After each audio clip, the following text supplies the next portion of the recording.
Special edition, we are live with Matt Iseman, who is at the Funny Bone all weekend long. Travis Terrell, this is your first time speaking to Matt. This is Matt's third time technically on the show in the very last couple of years.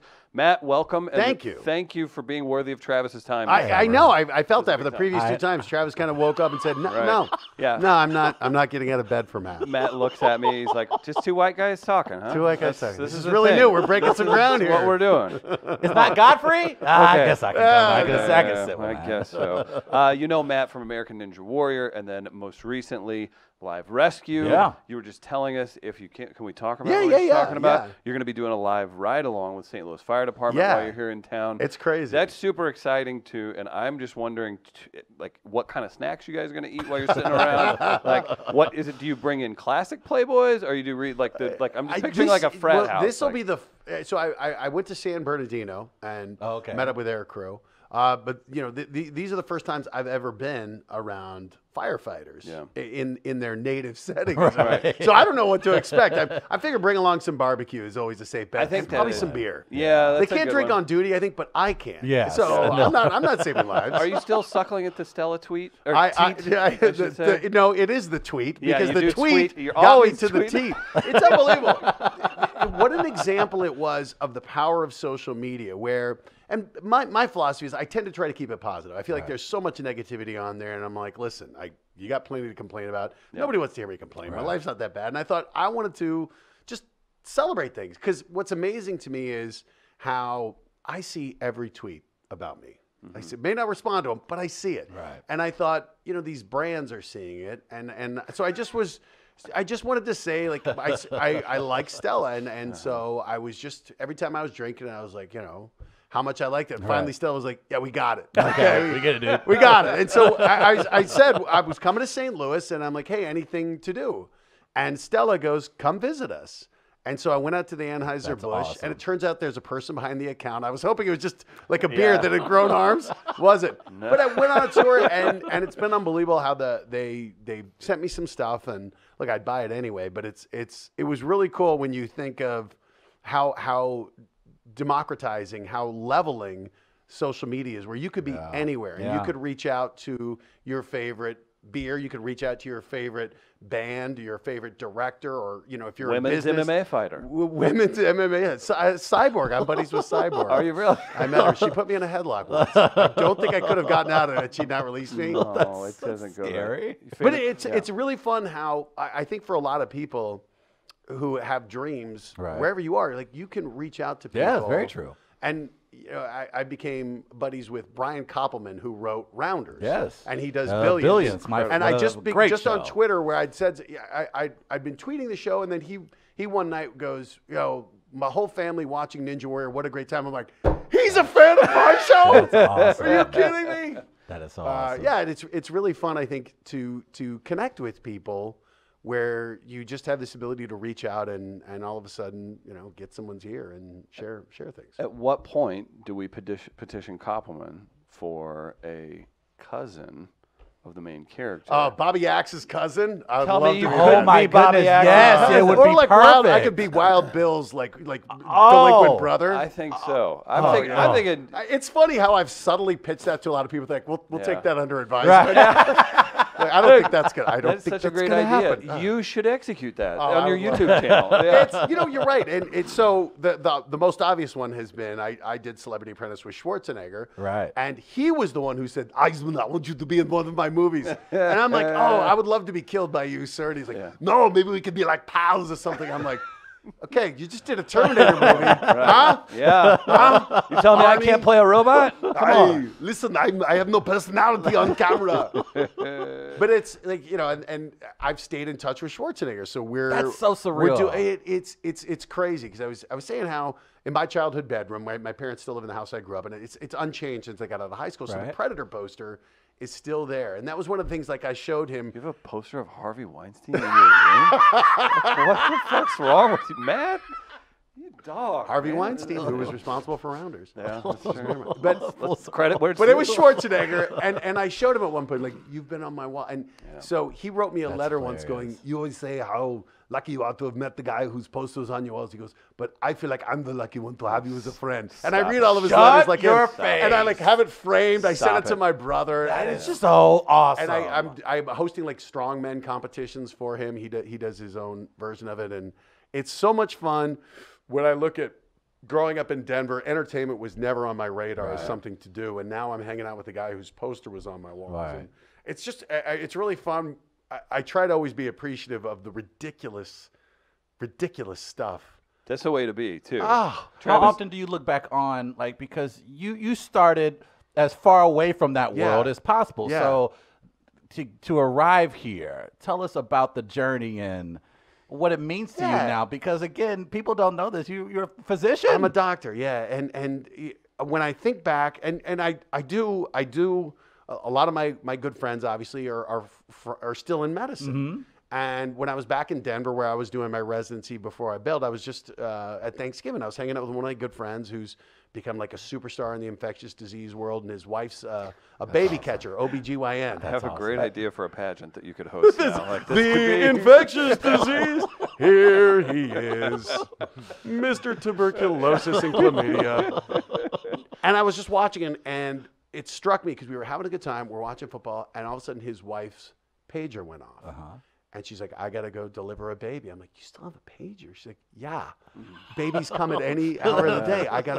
And I was just like, my God, I couldn't imagine. Because that was one of the things that made me leave medicine, was this idea of it's not a job, it's a calling, and it never leaves you. Your patients are always on your mind. Right. And that was where I struggled, because I remember when I'd get out of the hospital, I was playing GoldenEye on Nintendo 64. I was going snowboarding. I was doing anything. I wanted to escape. Of course. Yeah. And that's not you had to be having them always on your mind. It was just this all-consuming. It's not a job. It really is. I think it's something higher. And so I have tremendous respect for those who stayed in it.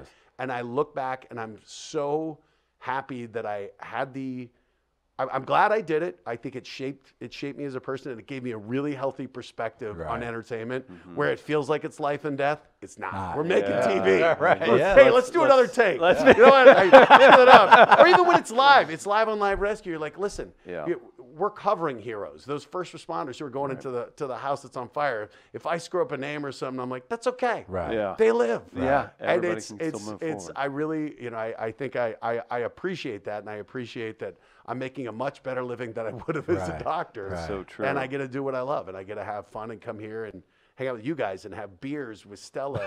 It's just, It makes sense. That's it's really awesome. Do you think you'll end up in the St. Louis firefighters calendar this year? Like, I feel like that's Well, something if we they could want like the petition. guy who's like, look at me, I eat barbecue.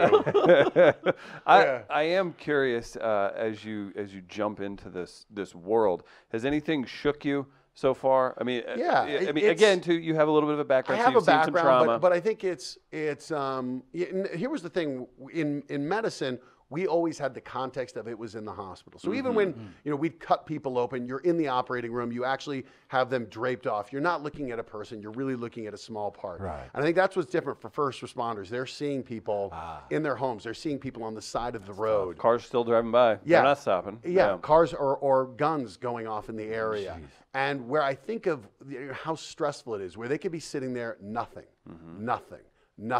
And then it's beyond 10. Yeah. It is, a burning house. There's smoke. You don't know if there's a kid in there. You don't know. Or we found people care about kids. They go nuts if there are animals. Yeah. On our show, Live Rescue, the things that get the most traction are cats and dogs. And it's incredible. Like a person could be overdosing. A person could be in a burning house. There's a cat who got his paw stuck in the garage. People for weeks are like, can we get some follow-up on the cat? How's the cat? Aren't you glad he's reaching out to all these black viewers that are worried about the dogs? Now, who are you blaming for the dogs? Is that us? That's all y'all. All right. That's Yeah, all y'all. that's how it goes. I mean, if we're come on, there's not a black family that's taking the time to write a letter to Live Rescue. Like, What happened when to you the know about kitty this cat? dog? Yeah, that's fair. It was my aunt. I'm not gonna lie. It's how it goes.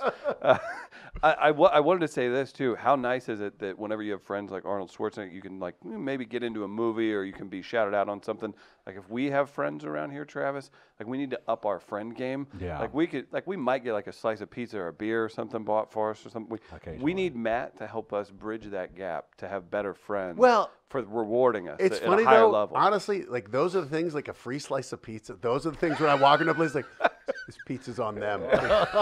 That stuff. I get such a kick out of it. It's like again, I don't want to feel like I'm cheap. It's not that. It's really that idea of someone thinks enough of you to try to hook you up. Right. And that's what that's what's been fun is that now with Ninja Warrior in particular, where to be able to say people want to come see the show. Yeah. And so it's like, hey, I can make that happen. Right. I got something I can hook you up with. What's the thing about Ninja Warrior that maybe like us commoners wouldn't understand? Because I see every time I watch Ninja Warrior, in my head, I think I can at least get halfway through the course. What is it about it? The thing that I've seen about it firsthand is I can't is I think that it's really the actual competition, the actual performance on the course has become somewhat secondary for a lot of the ninjas to the family. And I say family that they've found in this community. And so many people, I think, were at a place in their lives where, either they'd been in a team sport or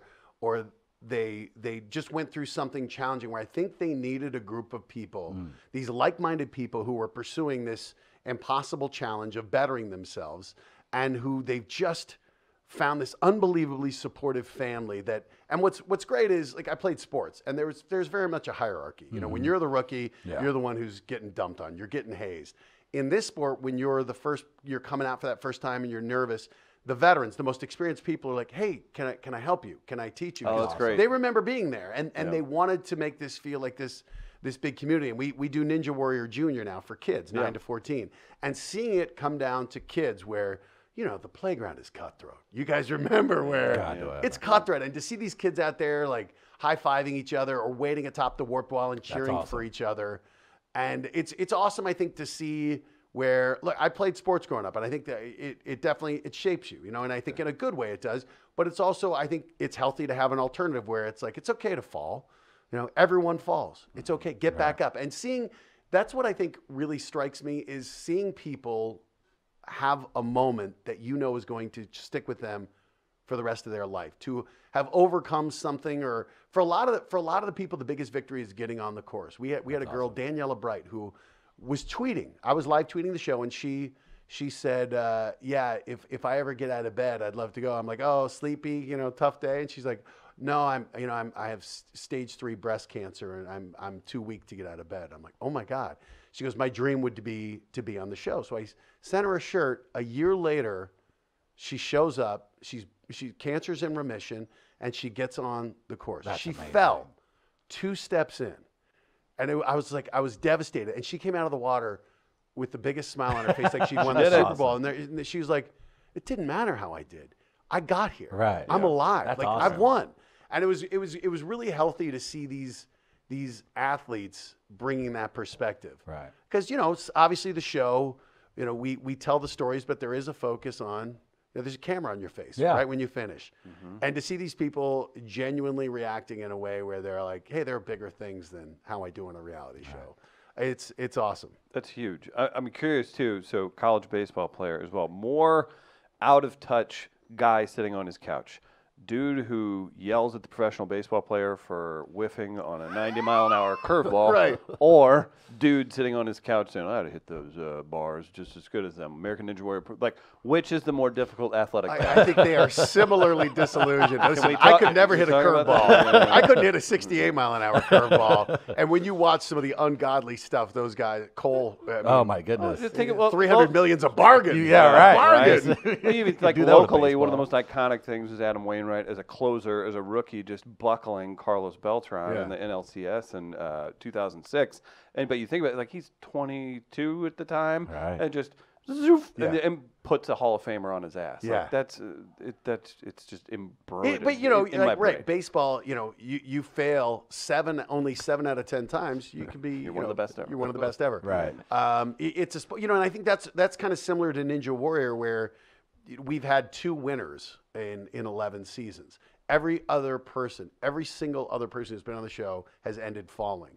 And so I think it's a show where, and yet, it seems like it's a show with a lot of failure, but you see people win in different ways. And so I think in baseball, it is a little more black and white. Like, hey, you struck out. You lost. Right. There are no moral victories in baseball. There's no moral victories in baseball. Ninja, there is. But, look, I've watched the show. I considered myself an athlete, and then I went on and broke my foot trying it. And I'm like, oh, God, this is ridiculous. Yes. You can't, we've had professional athletes, Hall of Famers, gold medal winners, Navy SEALs come out. And it's just, not that they're not amazing athletes. You just haven't trained. You got to do obstacle training. If you haven't, you're not going to do well. You just aren't. What do people say to the people in gyms when they see them preparing for Ninja Warrior? Because I feel like the people who the things you have to do to get prepared for Ninja Warrior isn't conventional inside of a gym. What's interesting, if you're in a regular gym, all they're doing is body weight stuff. Okay. There's virtually no weight training. And the older I get, and the more you see how much strain weightlifting puts on your body, you're like, do you need to bench 300 pounds unless you're an offensive lineman? No. Do push, do things that are body weight. So I think their training is normal until they get into a Ninja Warrior gym. And we have Ultimate Ninjas is a big one in St. Louis. And when you watch them doing laches where they're launching their body, sometimes 15, 20 feet in the air, you're just, and their hands, are blistered and bloodied and calloused. But the joy they get from failing for hours, days, sometimes weeks, and then when they break through and they learn something that they didn't know before. And it's, that's what I think is such a good life lesson, because so much of, I think, what we do in life, whether it's your emotional well-being or how you're doing at work, it's hard to quantify if you're advancing. And I think it's really helpful for these people in Ninja Warrior to see, I put this hard work in, I can now do the salmon ladder better. Right. And I think sometimes it's so helpful to do something that's very tangible, to have progress, to help you in other areas of your life. And I think that's what I've really noticed on Ninja Warrior, is these people have benefited from being on this show in ways so much more than just their fitness. Right. Where you see these people just come with a newfound confidence that translates into relationships, or, for a lot of them, battling substance abuse, or how they've coped with loss, or even in work, where a lot of our ninjas were, didn't really have like a profession or anything. And then they found Ninja Warrior, and Jamie Ron is a Captain NBC. This guy had all these health issues, had migraine headaches, and he talked about it. He was very open. He said, he dealt with some depression, and he's like, Ninja Warrior helped rebuild his confidence. Now he's married. He's running a ninja gym out here. And you see this guy who found a purpose in not just himself, but in helping others. And he's become like a teacher, and how it's great when you see these people kind of finding that motivation. So I think that it's nice, again, having left medicine where you actually help people. Right. And TV, entertainment is incredibly self-centered. It's this navel-gazing focus on your self-existence. So it's nice to be a part of Ninja Warrior and Live Rescue, where you feel like, well, I'm not doing much, but at least I'm celebrating people who are. It's a big part of it. I'm curious too, with stand-up being a big part of your life, and like even TV shows, not with you lately, they come and go though, right? Yeah.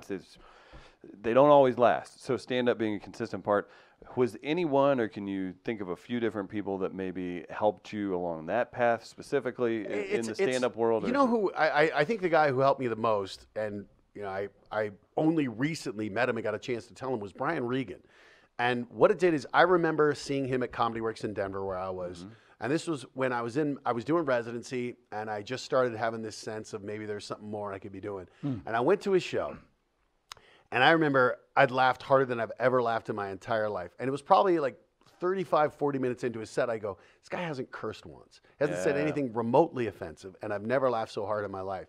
And I just saw, and then watching him and seeing how much material he was generating, and how he was just the way he connected with the crowd. And I think it gave me, I'm not, like, I tried to do a roast once on Dennis Rodman, and thank God it wasn't televised, because I bombed. I bombed like the Enola Gay was dropping me. And it was so, and I knew it, and I was just sweating going, I just didn't have the conviction, the courage to be mean, to be mean. Yeah. And it was so great. I think, when I saw Regan, where, especially kind of when I was starting out in the 99, 2000, comedy, there was a little bite in comedy. And I was like, that's just not my personality. And so kind of him show on the road, and it was awesome. I got to meet him, and he's every bit as nice in person. That's awesome. Just to tell him, like, hey man, I appreciate it. And it turned out he was a fan of Ninja Warrior, so he brought his kid out to set. That's fantastic. And so then he's like, if you ever need anything, I'm like, well, he's performing in Denver where my folks are, and I'm gonna bring my folks and my brother and his wife to go see him, and like he's hooking me up with like tickets and backstage passes to come meet him. I'm just like, that's fantastic. It's so much fun to be able to like take my parents to someone who I'm like, hey, this guy really influenced my comedy trajectory, which they make. My dad, the doctor, may not be that thrilled. Right, that's what I was curious. Like, what did the family think of the transition? Well, I was so nervous. Because I thought my dad's gonna go, I'm like, hey dad, I'm leaving medicine to be a comedian. He's going, no, you're not. No, I'm about to say. You're staying a doctor. And had he said that, honestly, I don't know that I would. I certainly wouldn't have done it at that point. I probably would have been like, he's right. I need to suck it up. And I don't know if I would have made the change. Instead, the first thing he said was, life is short, do what makes you happy. Wow. And it was when he said that, it was just like such a relief. And people were like, oh, it must have been hard moving out to LA. I'm like, no. The hardest part was making the decision and telling my dad. After that, it was like a weight was lifted. And I went out to LA, and I was doing open mics. Awful. Open mics are awful. I was so happy, though, that I didn't have a pager on. I didn't feel like if I screwed up, somebody could die. Right. And I got a couple national commercials early on, so I was making 5 or 6 times what I was making as a resident. So all of a sudden I was like, I'm never going back. Right. I love having an audience. And so I think my parents have seen that, where they see that I found what I was meant to do. That is so cool. That's so nice.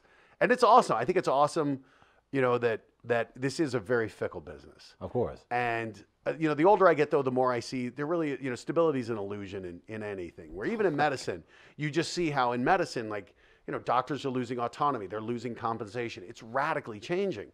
And to have thought, if I'd stayed in medicine because it was secure, and to then have it be, well, yeah, you still have a job, but you're making, a third of what you used to make, and you're seeing twice as many patients, I think I would have been completely miserable. A lot of people are. So, and I think, ultimately it was like, do you bet on a career? Do you bet on a city? Do you bet on that? And I said, I want to bet on me. I want to bet on that I can hopefully find a way to make a living. And so, the shows, every show ends. It does. Like Ninja Warrior is great. We're picked up for another season. I plan on every season being the last. So, Live Rescue is great. We got picked up for through March, but who knows? Who knows when it'll come?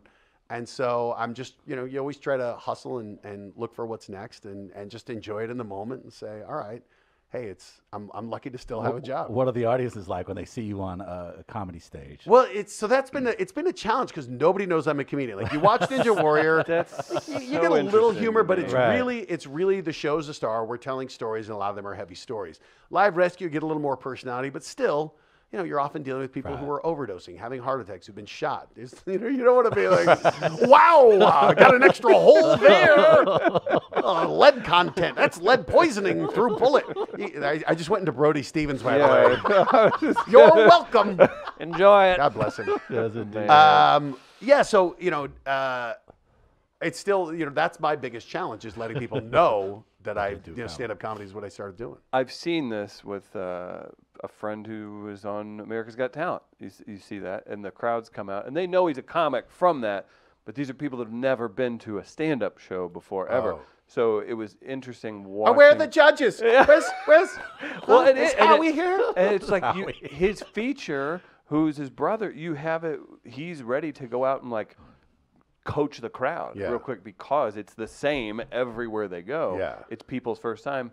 Heather McDonald was just in here. I bet she has a lot of first time juicy scoopers. The juicy scoopers don't exactly hang out at the Chuckle Hut on a Tuesday night, and they don't. Why does everyone say the Chuckle? Is there actually a Chuckle Hut? Because it works. Got the case out. It is a Chuckle Hut. Jabba the Hutt's brother, Chuckle. Car sales. It is, and I think it's but what's great is like Heather's podcast. She's very personality driven, and obviously AGT, they were doing comedy. It is a little interesting where people might go, oh yeah, Matt Iseman from Ninja Warrior. I know that guy, but he's not funny. He just yells. So it's fun. Look, I love doing stand up, and it is still, I think, the purest form of entertainment, where it's you, a microphone, and a crowd. And you know, I think Jerry Seinfeld said it. We're like, oh, I don't care how famous you are. It buys you 5 minutes. And then they're like, oh, you know, it is. And you see it. You see it. When people come on, I remember I introduced Ray Romano at the Improv. He got a standing ovation when I said his name. And he's like, come on.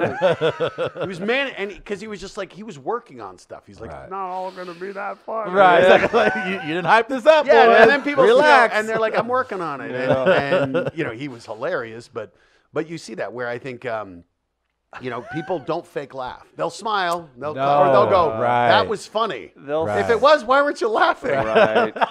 I think my favorite part along those lines, and whether you're at the Comedy Store in LA or somewhere like that, locally I see it here. You'll see one of the better comics here, and they're like, I'm working on some new stuff. Is that cool? I'm like, yeah, trust it. You know, go up and when we produce a show. And then they find out, like, somebody's passing through from LA or something, so they feel like they kind of have to whatever. Game. And I'm like, that ain't new, and you're crushing now, so shut up with the excuses. That's my favorite. Well, but it's the competition part of it, too. Bombing is a unique form of torture where you're sweating. You're going, I never want to do this again.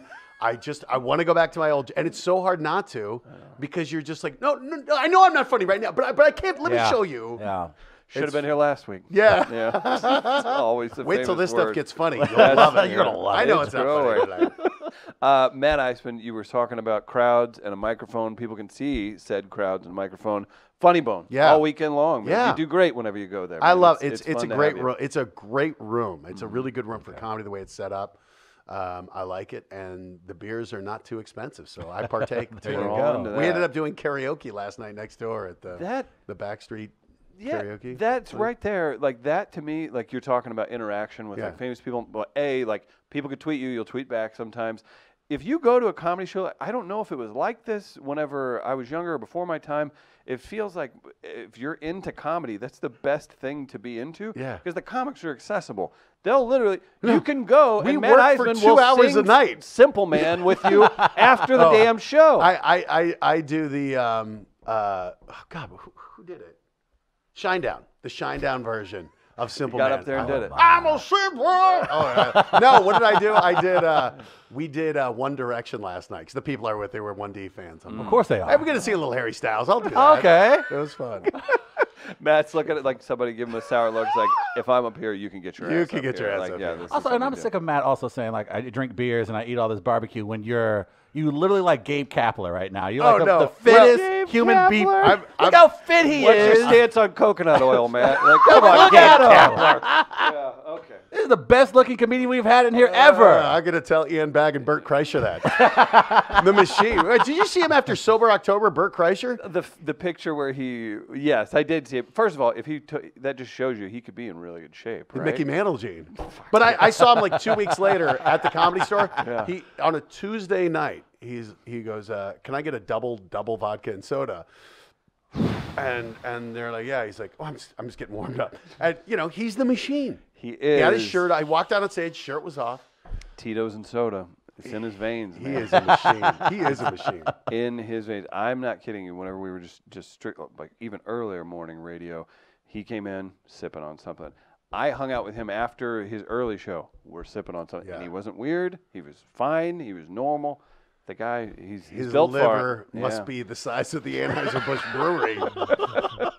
Got that Clydesdale What I liver. love about him, though, is, and I don't know if he admits this, he's a wonderful husband and family. Like his daughters. Yeah, he is. He's a great dad. Yes. If you don't see that, then you're an idiot because you don't know what like a real creep looks like. That guy will say all kinds of goofy stuff, but if you pay attention, there's never any like he ain't out cheating on the road. He's not out. He loves his kids, and that's so much more commendable than the other version. I love that he can still be the fun guy and be like, yeah, but I've entered fun in a new phase. Right, exactly. If you saw his wife is the patience of a saint. They had the marching band in his backyard. Southern hospitality. In a She's from Georgia or Speedo. something. Oh my God! Like, this is what I married. This is what I married. You knew what you signed up for. Travis, you need to find something like that someday. I wish. Okay. One We'll day, see about that. Yeah, Bert might go for it. I think so. It'd be good together. Matt, thank you so much. Thanks, guys. I really Appreciate Guys, it. watch all of Matt's TV. Follow him online and go see him at the Funny Bone all weekend long. Matt, it's always a pleasure. Thank you, guys.